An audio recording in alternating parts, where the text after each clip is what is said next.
Welcome to Shri చక్ర news. బులెటిన్ల ముందుగా headlines. Peddapalli జిల్లాలో కాంగ్రెస్ నాయకుడిని చితకబాదిన రైతులు.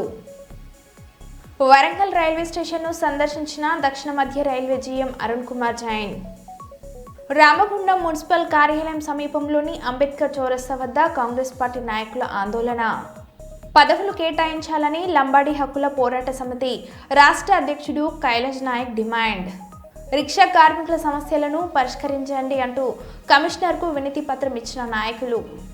ఇక వివరాల్లోకి వెళ్తే, కర్నూలు నగరంలోని కలెక్టర్ కార్యాలయం దగ్గర విలేకరులతో కర్నూలు మాజీ మేయర్ భంగి అనంతయ్య మాట్లాడారు. యుద్ధానికి కారణం పాకిస్తానేనని, తడుక్కునే తన్నులు తనిందని, మరోసారి పాకిస్తాన్ యుద్ధం అంటే ప్రపంచ పటంలో పాకిస్తాన్ పటం కనుమరుగవుతుందని, భారత ప్రధాని నరేంద్ర మోడీ సైలెంట్ కిల్లర్ అని ప్రపంచ దేశాలు మూడు వైపు చూస్తున్నాయని, A1 హీరో నరేంద్ర మోడీ అని కొనియాడారు. ఈ కార్యక్రమంలో రవి పాల్గొన్నారు.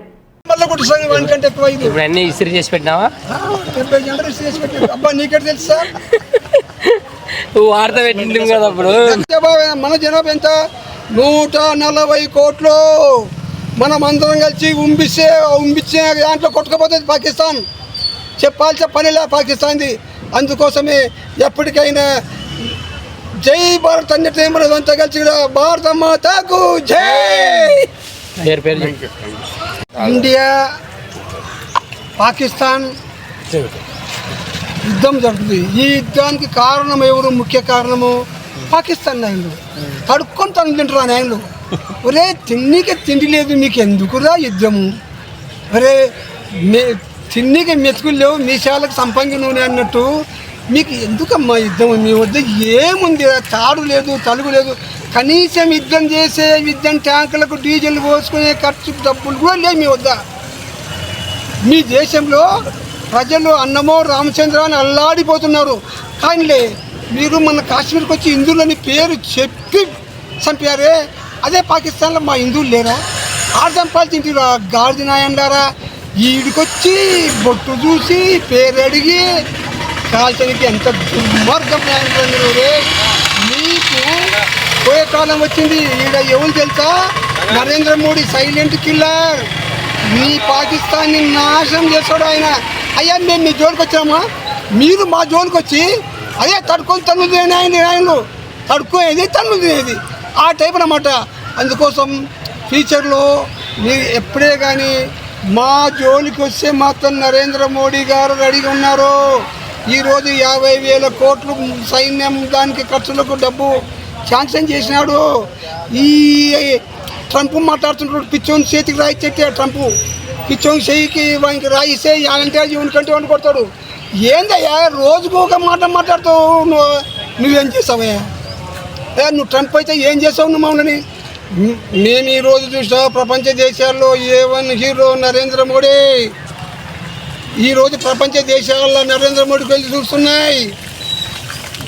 అయ్యా ఈ యుద్ధాన్ని ఇంకొక గంటగా టైం ఇచ్చింటే పాకిస్తాన్ని ప్రపంచ పటంలో లేకుండానే చేసి నరేంద్ర మోడీ.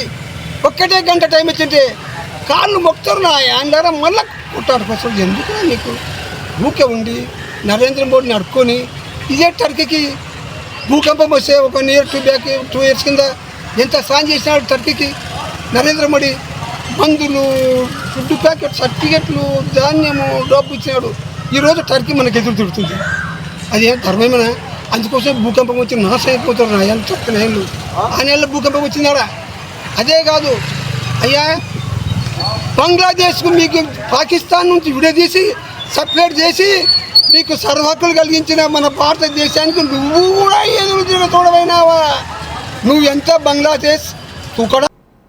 వరంగల్ పశ్చిమ నియోజకవర్గ పరిధిలోని 62వ డివిజన్ సోమిడి హనుమాన్ గుడి పరిధిలో 40 లక్షల రూపాయలతో అంతర్గత సీసీ రోడ్లో మరియు సైడ్ రైన్ నిర్మాణం కోసం ఈరోజు శంకుస్థాపన చేసి కొబ్బరికాయ కొట్టిన వరంగల్ పశ్చిమ నియోజకవర్గం శాసనసభ్యులు నాయని రాజేందర్ రెడ్డి, నగర మేయర్ గుండు సుధారాణి, GWMC కమిషనర్ అశ్విని తానాజీ వాకాడి సోమిడి ప్రజలకు బతుకమ్మ ఆడుకునే చెరువు పునరుద్ధరించాలని స్థానిక ప్రజలు కోరగా వెంటనే అధికారులతో కలిసి చెరువు ప్రాంతాన్ని పరిశీలించిన ఎమ్మెల్యే ఈ సందర్భంగా ఆయన మాట్లాడారు.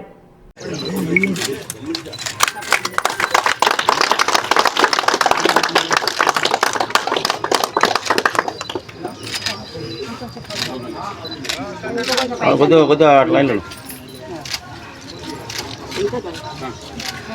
సరిపోతుంది. చెప్పచ్చు. జై నాయనే, జై నాయనే. చెప్పండి. ఫోన్ లేక ఫోన్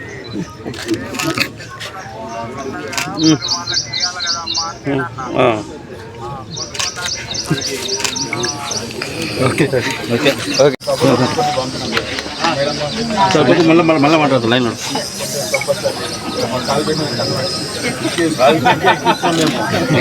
వెంకట్ కొంచెం బ్యాక్.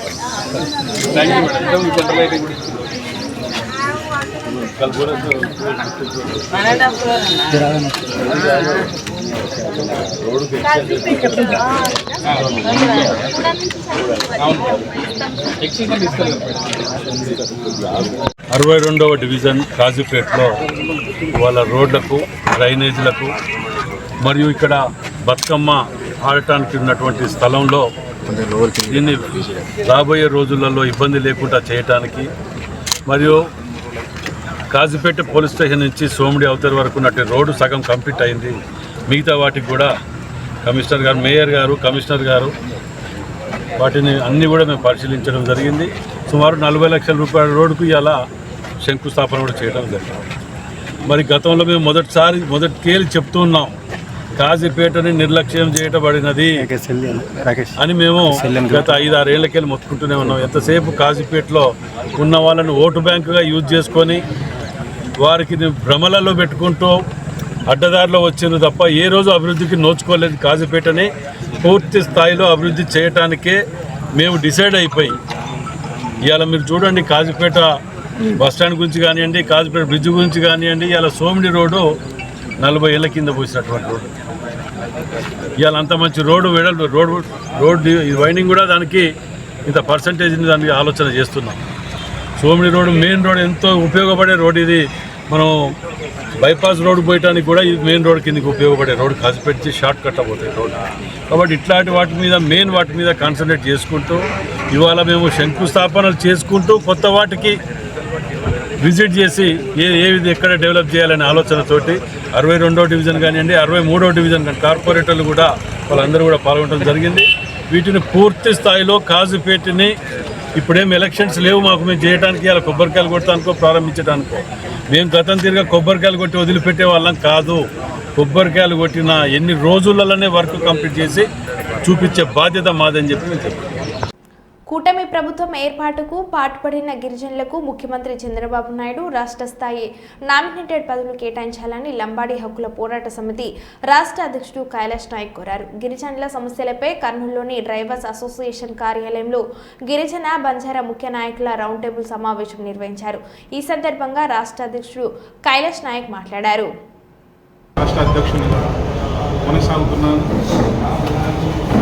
ఈరోజు కర్నూలు పట్టణంలోని డ్రైవర్స్ అసోసియేషన్ ఫంక్షన్ హాల్లో గిరిజన బంజారా ముఖ్య నాయకుల సమావేశము. ఈ సమావేశము ఉద్దేశం ఏమంటే, రాష్ట్ర ప్రభుత్వం ఏర్పడి నేటికి సంవత్సరం అవుతుంది. మరి ఈ సంవత్సర కాలంలో రాష్ట్రంలో ఉన్నటువంటి గిరిజన బంజారాల వైపు ఎందుకు చూడడం లేదనేది ఒక ఆవేదన రాష్ట్ర ప్రభుత్వానికి చెప్పాలనుకున్నాను. దాంట్లో భాగంగా కొన్ని విషయాలను తీసుకుంటే, ఎస్సీ ఎస్టీల కంటే ఈ రాయలసీమ ప్రాంతంలో దాదాపుగా బంజారా కులానికి చెందిన లంబాడీలు అత్యధిక శాతం ఉన్నారు. అయితే వీళ్ళు దాదాపు 40 కాన్స్టిట్యున్సీలలో ఉంటూ గత ప్రభుత్వానికి వ్యతిరేకంగా కూటమి ప్రభుత్వానికి ఓట్లేసి అందరూ కూడా గెలిపించినప్పటికీ నేటికి సంవత్సరం అవుతుంది. ఈ సంవత్సర కాలంలో ఒక రాష్ట్ర స్థాయి నామినేటెడ్ పోస్టు ఇవ్వకపోవడం, అలాగే బీసీ కార్పొరేషన్లకు సబ్సిడీ రుణాలు ఇవ్వడం జరిగింది, ఇస్తున్నారు. అలాగే ఎస్సీ కార్పొరేషన్కి సబ్సిడీ రుణాలు ఇస్తున్నారు. మరి అత్యంత వెనుకబడిన ఉన్నటువంటి ఈ గిరిజన బంజారా లంబాడీలు ఏమైనారనే సంగతి రాష్ట్ర ప్రభుత్వానికి గుర్తు చేయడానికి ఈరోజు ఈ కార్యక్రమం చేస్తున్నాం. దాంట్లో భాగంగా చూసినట్టయితే కొన్ని చిన్న చిన్న విషయాలను తీసుకుంటే గిరిజనుల పైన దాడులు జరుగుతున్నాయి. గిరిజనుల భూములను గతంలో లాక్కున్న వారి ఉన్నాయి, వాటిని కూడా క్లియర్ చేయాల్సిన అవసరం ఉంది. మరి రేషన్ కార్డుల విషయానికి వస్తే రేషన్ కార్డులు ట్రైబల్స్కు అతి త్వరగా ఇవ్వాలి. దాంట్లో గత ప్రభుత్వంలో కొన్ని పొరపాట్లు జరిగినాయి. ఉపాధి కోసం ఏదైనా చిన్న కారు పాతది తీసుకొని ఉంటే కారు ఉంది కదా అనే ఉద్దేశంతో ఆ ఇంట్లో మహిళలకు వితంతువులకు పెన్షన్ కట్ చేయడం జరిగింది. దాన్ని కూడా వెంటనే రాష్ట్ర ప్రభుత్వము రాయలసీమ యూనివర్సిటీకి సంబంధించిన ఒక ప్రొఫెసర్ మీద ఇక్కడ ఉన్న కొన్ని కుల సంఘాలు ప్రత్యేకంగా ఆయన ఏదో 100 కోట్ల కుంభకోణం చేసినారని చెప్పి అవినీతి అక్రమార్జుడని చెప్పేసి ఆయన మీద బురద జల్లే కార్యక్రమాన్ని కొన్ని కుల సంఘాలు చేస్తున్నాయి. ఇవి కూడా ఆ కుల సంఘాలు కింద మానుకోవాలా? ఎందుకంటే కుల సంఘాలకు కొంత పరిమితి ఉంటుంది. కుల సంఘాలు తమ కులానికి సంబంధించిన ఎస్సీ, ఎస్టీ, బీసీ, మైనార్టీ కులాలకు సంబంధించిన పేదవారి కోసం పనిచేయాలా? ఈ కులాలన్నీ కూడా స్వాతంత్రం వచ్చిన తర్వాత కనీసం 40-50 సంవత్సరాలు కూడా కాలేజ్ ఉద్యోగాలలో చేరి ఇప్పుడిప్పుడే వాళ్ళు చిన్న చిన్నగా ప్రమోషన్లు అంటూ అవి అంటూ పై స్థాయికి ఎదిగే క్రమంలో మా మీద బురద చల్లకూడదని చెప్పి వేరే ప్రజా సంఘాలకు కూడా మేము ఈ విధంగా చెప్తున్నాము. అదేవిధంగా రాష్ట్ర ప్రభుత్వం వెంటనే మేమేమైతే డిమాండ్లు తీసుకుంటున్నాం, ఏమైతే కార్యాచరణ తీసుకుంటున్నాం, మా భవిష్యత్తు కార్యాచరణ గురించి కూడా ఈరోజు రౌండ్ టేబుల్ సమావేశం పెట్టుకొని భవిష్యత్తులో మేము మా జాతిని అభివృద్ధి పరచడానికి, సంక్షేమ పథకాలు తీసుకురావడానికి, రాజ్యాంగ హక్కులను మేము సాధించుకోవడానికి భవిష్యత్ కార్యాచరణ ఈరోజు ప్రకటిస్తున్నాం. దీంట్లో భాగంగానే ఈరోజు ఇక్కడ రౌండ్ టేబుల్ సమావేశం పెట్టినాం. ఇక్కడ అందరు వచ్చినారు, గిరిజన ఉద్యోగ సంఘాలలో వచ్చినారు, అలాగే విద్యార్థి సంఘం నాయకులు వచ్చినారు, ఎంప్లాయీస్ సంఘం నాయకులు వచ్చినారు, ప్రభుత్వ జనరల్ హాస్పిటల్కి సంబంధించిన నాయకులు వచ్చినారు. మేమంతా ఒకటే కోరుకుంటున్నాం, మా భవిష్యత్తులు బాగుపడాలంటే కూటమి ప్రభుత్వం వెంటనే మేమేమైతే ఇందాక చెప్పినాం అవన్నీ కూడా నెరవేర్చాలా. లేకుంటే మాత్రం మేము ఉద్యమ కార్యాచరణ బాట పట్టాల్సి వస్తుంది. మా ఉద్యమకారులకు మా ఉద్యోగస్తులు మాకు సహాయ సహకారాలు అందిస్తారని కూడా చెబుతూ మరి సెలవు తీసుకుంటున్నాం. ఇంకొకటి ముఖ్యంగా ఏదైతే ఈ మధ్యకాలము పదే చెప్తున్నారు ఇతర కులాలను ఎస్టీ జాబితాలో చేస్తామని, స్పెషల్గా బోయ వాల్మీకులను ఎస్టీ జాబితాలో చేరుస్తామంటున్నారు. వాళ్ళని దయచేసి ఎస్టీ జాబితాలో చేర్చరాదని చెప్పి ప్రధాన డిమాండ్ కూడా చెప్తున్నాం. ఎందుకంటే బోయలు ఆర్థికంగా అన్ని రకాలుగా రాజకీయంగా ఎదిగిన వాళ్ళు ఉన్నారు. వాళ్ళని తీసుకొచ్చి మా ట్రైబల్స్లో పెట్టడం వల్ల ఏమవుతుందంటే ఈ జాతి ఇంకా అట్టడుగున చేరి నష్టపోతుందని రాష్ట్ర ప్రభుత్వం గ్రహించాలని కోరుకుంటున్నారు. దీనస్థితిలో నిరుపేద కుటుంబం, అనారోగ్యంతో మంచం పట్టిన భర్త, కూలి పని చేసుకుంటూ కుటుంబాన్ని పోషిస్తున్న భార్య, రాగి చావ అమ్ముతూ తల్లికి ఆసరగా నిలుస్తున్న బీటెక్ చదివే కూతురు, న్యూస్ పేపర్ వేస్తున్న 10th చదివిన కొడుకు, అండగా నిలిచిన శ్రీ సీతారామ సేవా సమితి సంస్థ, ఫైట్ ఫర్ బెటర్ సొసైటీ 50 కిలోల బియ్యం, నిత్యావసర సరుకులు పంపిణీ, 2500 రూపాయలు ఆర్థిక సహాయం అందజేత. పాపం నిరుపేద కుటుంబాన్ని దేవుడు పగబట్టినట్టున్నారు. ఒకవైపు ఆర్థిక ఇబ్బందులు, ఇంకోవైపు అనారోగ్య సమస్యలతో కుటుంబం పూట గడవని పరిస్థితిలో తలెడుతుంది.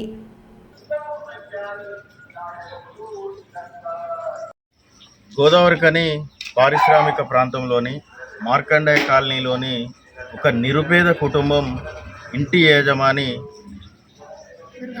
దుర్గం రాములు అనే నిరుపేద కుటుంబం డయాలసిస్తో అనేకమైనటువంటి అనారోగ్యానికి గురై కొన్ని రోజుల నుంచి ఎలాంటి ఉపాధి లేక కుటుంబం గడవడమే చాలా కష్టంగా ఉన్న సమయంలో మరి వారికి ఉన్నటువంటి ఒక పాప బీటెక్ ఫస్ట్ ఇయర్ చదువుతున్న వేళ ఆ పాప గోదావరికని నడి ఒడ్డున మార్కండేయ కాలనీ సెంటర్లో జావా అమ్ముతూ కుటుంబాన్ని సాధడం నిజంగా బాధాకరం.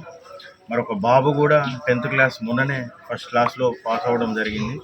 కష్టపడి రాములు భార్య రేణుక చిన్న చితక పనులు చేసుకొని కుటుంబాన్ని సాదుకోవడం నిజంగా ఎంతో కొంత నడిపిస్తూ ఉన్నారు తప్ప మరి నిన్న కొంత సోషల్ మీడియాలో ఒక వీడియో ద్వారా ఇక్కడ ఐక్య స్వచ్ఛంద సంఘాల వేదిక ఆధ్వర్యంలో ముఖ్యంగా శ్రీ సీతారామ సేవా సమితి సభ్యులందరూ పోగు చేసుకొని దాదాపు 5 నుంచి 7,000 రూపాయల విలువ గల నిత్యావసర సరుకులతో పాటు అదేవిధంగా ఒక 2,000 రూపాయల ఆర్థిక సహాయం చేయడానికి ముందుకు రావడం జరిగింది. అదేవిధంగా ఫైట్ ఫర్ బెటర్ సొసైటీ నుంచి కూడా పాప బీటెక్ ఫస్ట్ ఇయర్ చదువుతూ ఉన్నది.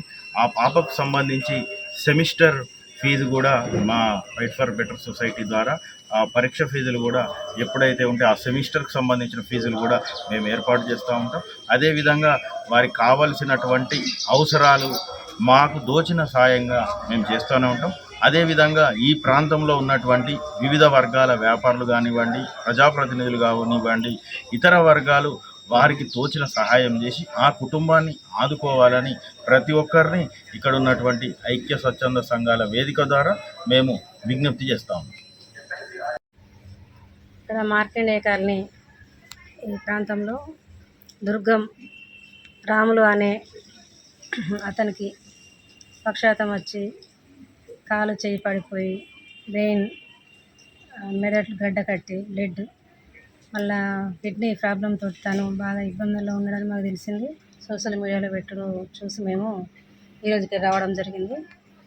రేణుక వాళ్ళ భార్య, ఎందుకంటే తను పాపం భర్తను చూసుకోవడమే సరిపోతుంది, బయట పనికి వెళ్ళే పరిస్థితి లేదు ఆమెకు. అలా కూతురు అంత చదువుకొని కూడా అమ్మాయి ఆమె జావా అమ్మడం, చిన్న బాబు పేపర్ వేసుకోవడం, అదంతా శ్రీ సీతారామ సేవా సమితి దృష్టికి తీసుకుపోయి మా సభ్యులందరం దాన్ని చూసి చాలా చలించిపోయాం. దాని ద్వారా ఈరోజు వీరికి తోచిన సాయం చేద్దామనే ఉద్దేశం కొద్ది మేము ఇక్కడ రావడం జరిగింది.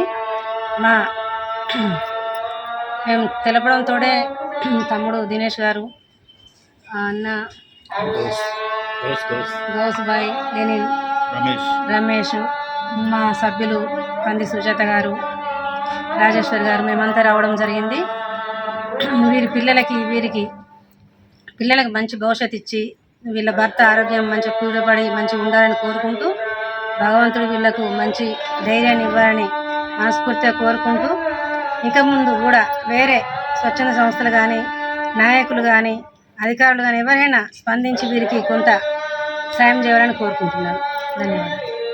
మేడ్చల్ జిల్లా పోచారం మున్సిపల్ పరిధి యానంపేటలో శ్రీ శ్రీ పెద్దమ్మ తల్లి వార్షికోత్సవం సందర్భంగా ధ్వజస్తంభ ప్రతిష్ఠ కార్యక్రమం రవల్కోల్ పద్మారావు ఆధ్వర్యంలో కళ్యాణ మహోత్సవాన్ని నిర్వహించారు. ఈ కార్యక్రమంలో ధ్వజస్తంభాన్ని ఇప్పించిన దాత హెల్పింగ్ హ్యాండ్స్ చైర్మన్, మేడ్చల్ జిల్లా SC cell convener Vallamalla Praveen గుడి అభివృద్ధి కొరకు దాతల సహకారంతో గుడిని దినదిన అభివృద్ధిగా నిర్మించుతున్నామని, కొంత పని మిగిలి ఉందని, గుడి చుట్టూరు ప్రహారీ గోడ నిర్మించుకోవడానికి దాతలు ముందుకు రావాలని కోరారు. ఆలయ కమిటీ సభ్యులు, యువకులు, మహిళలు పెద్ద ఎత్తున పాల్గొని కళ్యాణాన్ని తిలకించారు. అనంతరం అన్నదాన కార్యక్రమాన్ని నిర్వహించారు. భక్తులకు ఎలాంటి ఇబ్బందులు కలగకుండా ఆలయ కమిటీ సభ్యులు అన్ని విధాల ఏర్పాట్లను చేశారు.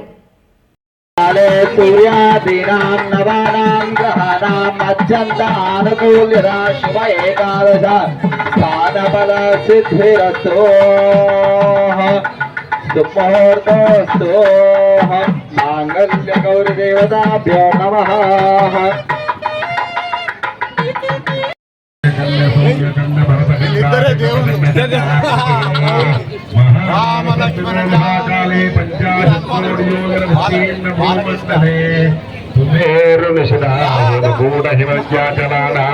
हरिवर्ष किन्नर पुरुष वर्षयोषजन्यमत्तमालिकेदिनवर्षाणां मध्ये भरतवर्षे स्वर्णप्रस्थ चंद सूर्य वर्तनो लवण मधुकरण कलुकरण सिंहाचल లంకేది నవకండ పండితే అంగవంగ కళింగ. గ్రామంలో ఉన్నటువంటి పెద్దమ్మ గుడికి ఇచ్చేసినటువంటి భక్తులందరికీ కూడా పేరు పేరు నమస్కారాలు తెలియజేసుకుంటున్నాము. మరి ప్రతి గ్రామంలో గ్రామ దేవతలు, మరి అదేవిధంగా కుల దేవతలు అందరూ ఉంటారు. అంటే గ్రామానికి ఐక్యత అయితే కుల దేవతలు కులానికి ఐక్యత. మరి ఏదేమైనా ఐక్యంగా మన హిందూ సంప్రదాయాన్ని ఈ విధంగా ముందుకు తీసుకెళ్ళాలి.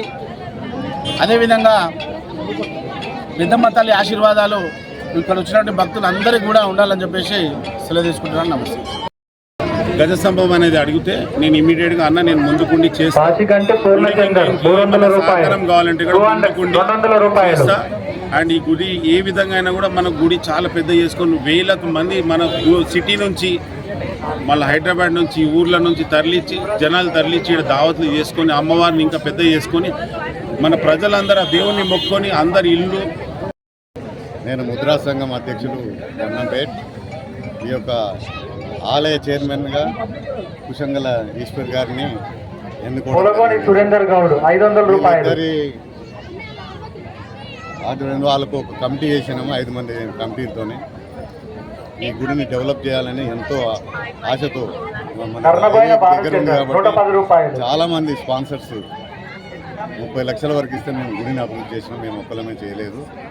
దానికి ఇంకా అందించడానికి ప్రవీణ్ అన్న లాంటి వారు గజస్తంభం 2 లక్షలు పెట్టి మాకు ఇప్పించినందుకు ఆయనకు ధన్యవాదాలు.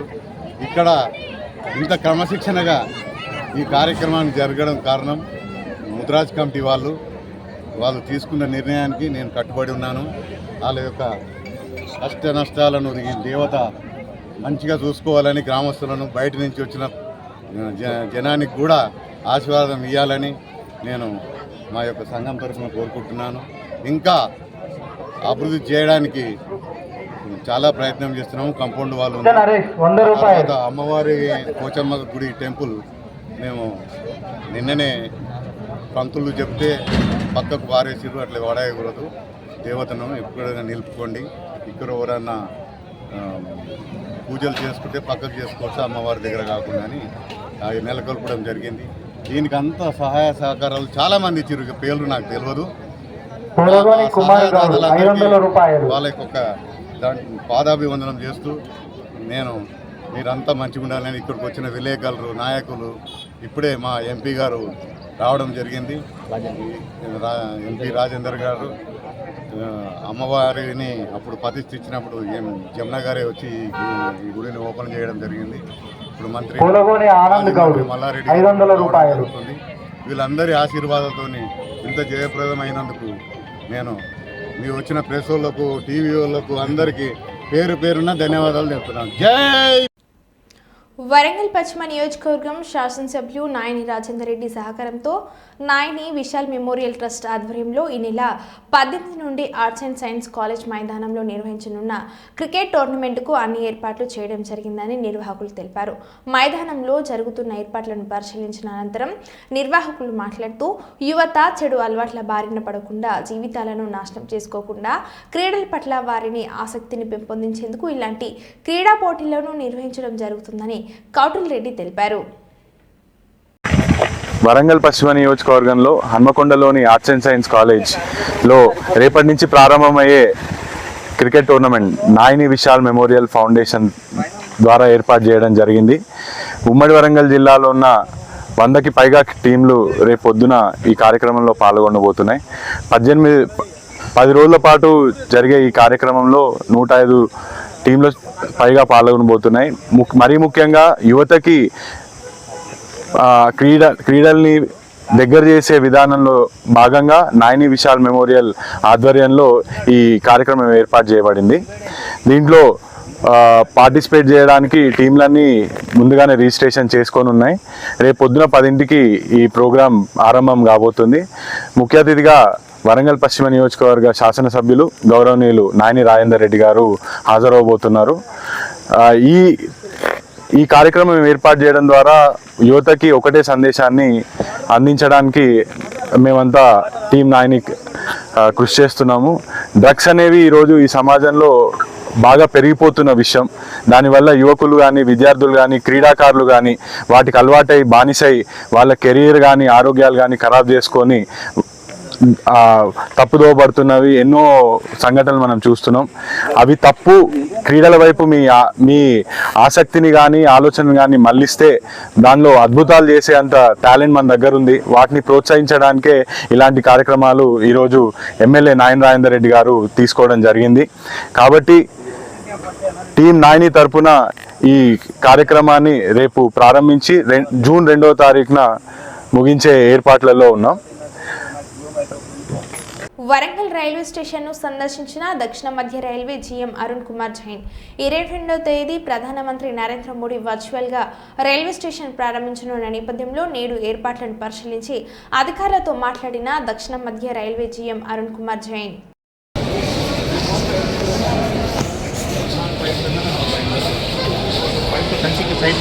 Excuse me, sir.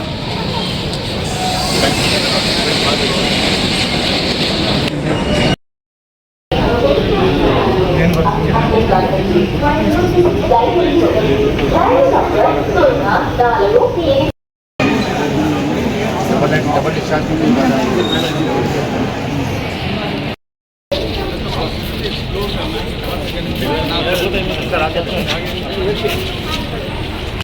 పెద్దపల్లి జిల్లాలో కాంగ్రెస్ నాయకుడిని చితకబాదిన రైతులు. నిమ్మనపల్లి ఐకేపీ సెంటర్లో సన్న వడ్లు కొనుగోవడం లేదని రోడ్డుపై కూర్చొని ధర్నా చేసిన రైతులు. అడ్డుగా వెళ్తూ ధర్నా చేస్తున్న రైతులను బూతులు తిట్టిన కాంగ్రెస్ నాయకుడు అట్ల కుమార్. వడ్లు ప్రభుత్వం కొనకుండా మళ్లీ మమ్మల్ని బూతులు తిడతారా అంటూ నరి రోడ్డుపై కుమార్ను చితకబాదిన రైతులు.